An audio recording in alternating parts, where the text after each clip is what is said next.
صلو علی الحبیب صلی اللہ تعالی علی محمد۔ کتاب پڑھنے کی دعا، دینی کتاب یا اسلامی سبق پڑھنے سے پہلے ذیل میں دی ہوئی دعا پڑھ لیجیے، انشاءاللہ عز و جل جو کچھ پڑھیں گے یاد رہے گا یا یاد ہوگا۔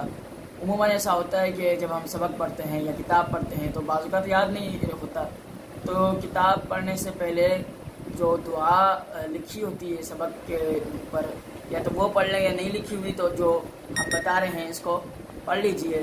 وہ دعا یہ ہے: اللہم افتح علینا حکمتک وانشر علینا رحمتک یا ذا الجلال والاکرام۔ اس کا ترجمہ یہ ہے: اے اللہ پاک ہم پر علم و حکمت کے دروازے کھول دے اور ہم پر اپنی رحمت نازل فرما، اے عظمت و بزرگی والے۔ یہ حوالہ ہے